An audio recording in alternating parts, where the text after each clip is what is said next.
Hi friends, మీరు కనుక మన ఛానల్ని ఫస్ట్ టైం చూస్తున్నట్టయితే ఖచ్చితంగా సబ్స్క్రైబ్ చేసుకోండి. అలాగే ఒక లైక్ కామెంట్ అయితే చేయండి. లేటెస్ట్ సినిమా అప్డేట్స్ అన్నీ కూడా మన ఛానల్లో అప్ టు డేట్ అయితే ఉంటాయి. ఇంకా మన మ్యాటర్లోకి వెళ్ళిపోతే రీసెంట్గానే యంగ్ టైగర్ ఎన్టీఆర్ గారు అలాగే త్రివిక్రమ్ గారి కాంబినేషన్లో గాడ్ ఆఫ్ వార్ సినిమాని అయితే అనౌన్స్ చేశారు కదా. ఆ సినిమాని ఎప్పుడైతే అనౌన్స్ చేశారో అప్పటి నుంచే కాంట్రవర్సీలు అయితే పుట్టుకొచ్చాయి. ఆ కాంట్రవర్సీని క్రియేట్ చేసింది ఎవరంటే సోషల్ మీడియాలో ఉన్న కొంతమంది తమిళ్ పీపుల్ అనమాట. ఎప్పుడైతే ఈ గాడ్ ఆఫ్ వార్ సినిమాకి సంబంధించిన అనౌన్స్మెంట్ ఒక పోస్టర్ రూపంలో వచ్చిందో ఆ పోస్టర్ మీద నెగిటివ్గా కామెంట్స్ చేశారు. అలాగే ఆ పోస్టర్ పైన ప్రొడ్యూసర్ నాగవంశీ గారు చేసిన కామెంట్స్ ఏవైతే ఉన్నాయో వాటిపైన కూడా ట్రోల్స్ అయితే వేశారు. ఇంతగా నాగవంశీ గారు చేసిన కామెంట్ ఏంటి? Born in the north, forged in the heartland, worshipped in the south. ఇది నాగవంశీ గారు చేసిన కామెంట్. అంటే ఈ క్యాప్షన్ అయితే పెట్టి ఈ అనౌన్స్మెంట్ పోస్టర్ అయితే ఆయన అయితే రిలీజ్ చేశాడు. అయితే నాగవంశీ గారు పెట్టిన క్యాప్షన్లో ఏం తప్పు ఉందో నాకైతే అర్థం కాలేదు. కానీ రచ్చం మొత్తం జరుగుతుంది ఆ ఫస్ట్ లైన్ వల్ల. బోర్న్ ఇన్ ద నార్త్ అంటే కుమారస్వామి వారు నార్త్లో పుట్టారు అనే లైన్ ఏదైతే ఉందో తమిళ్ పీపుల్కి అయితే అసలు నచ్చట్లేదు.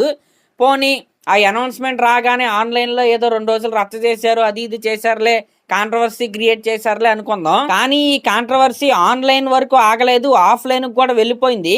ఏ రేంజ్లో వెళ్ళిపోయిందంటే తమిళనాడులో one of the party ఎన్టీకే party అనమాట. ఆ పార్టీ నాయకుడైన సీమన్ ఈ గాడ్ ఆఫ్ వార్ సినిమా పైన సీరియస్ కామెంట్స్ అయితే చేశారు. ఆయన ఏమంటాడంటే వెంటనే ఈ సినిమా టీం ఎవరైతే ఉన్నారో కుమారస్వామి వారు నార్త్లో పుట్టారు అనే నేరేటివ్ని గనక ప్రజెంట్ ఆపకపోతే ఈ గాడ్ ఆఫ్ వార్ సినిమాని తమిళనాడులో అయితే రిలీజ్ అవ్వనివ్వం. అది తమిళ వర్షన్ కావచ్చు, తెలుగు వర్షన్ కావచ్చు, దేన్ని కూడా మా పార్టీ కావచ్చు, మా పార్టీ క్యాడర్ కావచ్చు రిలీజ్ అవ్వకుండా చేస్తామని ఆయన అయితే వార్నింగ్ అయితే ఇచ్చాడు. అయితే నాకు అనిపించింది ఏంటంటే దీంట్లో ఇంత ఇదిగా రియాక్ట్ అవ్వాల్సిన అవసరం ఏముందో నాకైతే అర్థం కాలేదు. ఇంత కాంట్రవర్సీ లేపాల్సిన అవసరం ఏముందో నాకైతే అర్థం కాలేదు. బోర్న్ ఇన్ నార్త్ ఇండియా ఆ ఒక్క లైన్లో తప్పేముంది? అసలు ఏమీ లేదు. కుమారస్వామి వారి యొక్క తల్లిదండ్రులు ఎవరో ఆ పరమశివుడు పార్వతీదేవి గారులు. వాళ్ళు ఎక్కడుంటారు? నార్త్ ఇండియాలోనే. మన పురాణాల ప్రకారం కావచ్చు, ఎక్కడ చూసుకున్నా సరే ఆ పరమశివుడు నివసించేది హిమాలయాల్లోనే, నార్త్ ఇండియాలోనే. మరి వారికి పుట్టిన కుమారస్వామి వారి జననం కూడా నార్త్ ఇండియాలోనే ఉంటుంది. కోర్స్ దాన్ని ఎవరో కూడా ప్రూవ్ చేయాల్సిన అవసరం లేదు, దాని గురించి గొడవలు ఆడాల్సిన అవసరం కూడా లేదు. అయినా సరే వీళ్ళే కావాలని పనిగట్టుకొని ఇంత రప్చర్ చేస్తున్నారంటే ఖచ్చితంగా దీని వెనకాల ఎజెండా ఏముంది అనే డౌట్ అయితే నాకైతే వస్తుంది. నేను అనుకునేది ఏంటంటే అక్కస్సుతో వీళ్ళు ఏమైనా ఇలా చేస్తున్నారా అనే డౌట్ అయితే నాకైతే వస్తుంది. ఎందుకంటే నిజంగానే కుమారస్వామి వారు తమిళనాడులో ఫేమస్ గాడ్, అది ఎవరైనా సరే ఒప్పుకోవాల్సిందే. అయితే అలాంటి కుమారస్వామి వారి జీవిత చరిత్రని ఒక తమిళ్ హీరోని పెట్టి కాకుండా ఒక తెలుగు హీరోతో తీస్తున్నందుకు వాళ్ళకేమైనా కొద్దిగా అక్కస్సుగా ఉందా అనే డౌట్స్ అయితే నాకైతే వస్తున్నాయి. అక్కస్సు మీన్స్ కుళ్ళు అనమాట. మేం తీయలేకపోయాం, మాకంటే ముందే వేరే ఇండస్ట్రీ వాళ్ళు తీసేస్తున్నారు. ఒకప్పుడు అంటే సినిమా ఆ ఇండస్ట్రీ వరకే ఆగిపోయేది, కానీ ఇప్పుడు సినిమా అంటే పాన్ ఇండియా సినిమా. ఇప్పుడు త్రివిక్రమ్ గారి డైరెక్టర్, ఎన్టీఆర్ గారి హీరో అంటే ఆ సినిమాని చాలా అంటే చాలా లార్జ్ స్కేల్లో అయితే తీస్తారు. ఆ సినిమా హిట్ అయిందా ఇప్పుడు కుమారస్వామి వారి జీవిత చరిత్ర పైన ఇంకో సినిమా చేసే స్కోప్ తగ్గిపోద్ది. కాబట్టి ఈ రకంగా ఎప్పటి నుంచే నెగిటివ్ ప్రాపగండా మొదలు పెట్టారా, ఈ రకమైన డౌట్స్ అయితే నాకైతే వస్తున్నాయి. కానీ ఒకటే, త్రివిక్రమ్ గారి పైన నాకైతే అపార నమ్మకం అయితే ఉంది. ఎందుకంటే త్రివిక్రమ్ గారికి ఈ పురాణాల పట్ల, ఇతిహాసాల పట్ల మంచి గ్రిప్ అయితే ఉంది.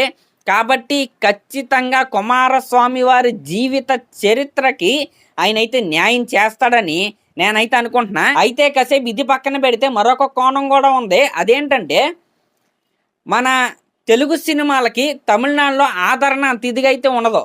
ఎప్పుడో ఒకటే, అంటే RRR లాంటి సినిమానో, పుష్ప 2 లాంటి సినిమానో, లేకపోతే బాహుబలి లాంటి సినిమానో, అప్పట్లో ఏగ లాంటి సినిమానో, ఎప్పుడో డికేట్కి ఒకటి, డికేట్కి ఒక సినిమా అయితే మన తెలుగు సినిమా తమిళనాడులో పెద్ద హిట్ అయితే అయింది. కానీ తమిళ్ సినిమాలు మీరు చూసుకుంటే సంవత్సరంలో ఒక 10 మేజర్ తమిళ్ సినిమాలు రిలీజ్ అయితే మన తెలుగులో మ్యాక్సిమం 10లో 8 సినిమాలు ఆడేస్తాయి, గొప్పగా ఆడేస్తాయి. కొన్ని సినిమాలకి తమిళనాడు కంటే మన తెలుగులోనే ఎక్కువ కలెక్షన్స్ వచ్చేస్తూ ఉంటాయి. మనోళ్ళు భాషను చూడరు, సినిమానే చూస్తారు. సినిమా బాగుందంటే పరిగెత్తుకుంటూ అయితే వెళ్ళిపోతారు. ఈ రేంజ్ రిసెప్షన్ మన తెలుగు సినిమాలకి తమిళనాడులో అయితే ఉండదు. ఇదైతే పచ్చి నిజం. ఇప్పుడు ఈ పాయింట్ నేను ఎందుకు చెప్పానంటే, ఒకవేళ నిజంగా ఎన్టీఆర్ గారి, త్రివిక్రమ్ గారి గాడ్ ఆఫ్ వార్ సినిమాని తమిళనాడులో రిలీజ్ అవ్వకుండా చేసినా సరే పెద్ద ఫరక్ ఏమీ పడదని నేనైతే ఈ పాయింట్ అయితే చెప్పాను. కానీ ఖచ్చితంగా తమిళనాడులో ఈ గాడ్ ఆఫ్ వార్ సినిమా అయితే రిలీజ్ అవ్వాలి. అప్పుడే ఈ సినిమా తీసినందుకు ఒక అర్థం అయితే ఉంటుంది. ఎందుకంటే లార్డ్ మురుగన్ యొక్క హోలీ ప్లేస్ ఏదంటే అది ఖచ్చితంగా తమిళనాడే అని మనందరికీ గుర్తొస్తుంది. కాబట్టి ఇలాంటి కాంట్రవర్సీలు ఏమున్నా సరే త్వరగా వాటిని పరిష్కరించుకొని సాఫీగా ఈ సినిమా అయితే ముందుకెళ్ళాలని నేనైతే కోరుకుంటున్నాను. కానీ ఒక రకంగా మనం చెప్పాలంటే ఈ కాంట్రవర్సీల వలన ఏంటి, సినిమా అనౌన్స్ చేసిన వెంటనే ఏడుపులు అయితే స్టార్ట్ అయ్యాయి. దీనివల్ల ఈ సినిమాకి మంచి లబ్ధి అయితే జరుగుతుందన్నమాట. ఫ్రీ పబ్లిసిటీ అయితే అవుతుంది. ఇది కూడా ఒక రకంగా సినిమాకి ప్లస్ అనే నేనైతే చెప్తాను. మరి అదనమాట మ్యాటర్. మరి ఈ కాంట్రవర్సీ మీద మీ కామెంట్ ఏంటో కింద కామెంట్స్లో కామెంట్ చెయ్యండి. అలాగే ఇలాంటి లేటెస్ట్ సినిమా అప్డేట్స్ కోసం మన ఛానల్ అయితే సబ్స్క్రైబ్ చేసుకోండి. Thank you.